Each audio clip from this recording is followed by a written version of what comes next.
আসসালামু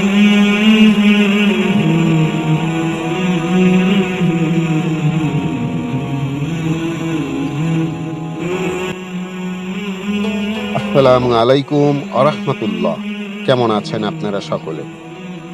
আমন্ত্রণ জানাচ্ছি 1500 শতাব্দীতে নির্মিত বিশ্ব ঐতিহ্যবাহী স্থাপনা ইউনেস্কো ঘোষিত বাংলাদেশে যে কয়টি স্থাপনা রয়েছে তার ভিতরে অন্যতম এই সুলতানি আমলে নির্মিত খান জাহান আলী 60 গম্বুজ মসজিদ দেখার জন্য।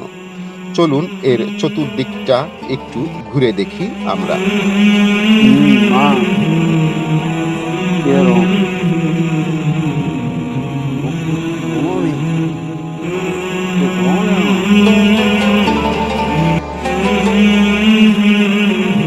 মসজিদটির কাঠামো সম্পর্কে যদি বলি, এই মসজিদে পিলারের সংখ্যা রয়েছে 60টি।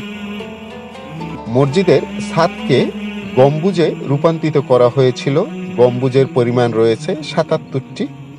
বড় গম্বুজ রয়েছে 4 কর্নারে 4টি, সেখান থেকে ছাদে ওঠারও ব্যবস্থা রয়েছে। এই হলো 81টি গম্বুজ। মসজিদ নির্মাণের মূল উপকরণ ছিল পাথর, লাল ইট, সুরকি, চুনামাটি ইত্যাদি। রডবিহীন তখনকার দিনে এই মসজিদ নির্মিত হয়েছিল। এটি হলো মূল যে মেম্বার, সেই মেম্বারটি। এখানে অনেক গুণী ব্যক্তি ইমামতি করেছিল। তখনকার দিনে প্রচলিত ছিল এরকমের নকশা, আজও ধরে রাখতে সক্ষম হয়েছেন এনারা। 5 ওয়াক্ত জামাতের সঙ্গে নামাজ আদায় করা হয়। একসঙ্গে 2000 মুসল্লি নামাজ আদায় করতে পারে এই মসজিদে। ধর্মপ্রচারক খান জাহান আলী বাগেরহাটকে করেছিলেন মসজিদ নগরী। 360টিরও অধিক মসজিদ নির্মাণ করেছিলেন। তার ভিতরে অন্যতম হলো এই 60 গম্বুজ মসজিদ। বিশ্ব ইউনেস্কো ঘোষিত বিশ্ব ঐতিহ্যবাহী স্থাপনার ভিতরে অন্যতম এটি রয়েছে বাংলাদেশের ভিতরে।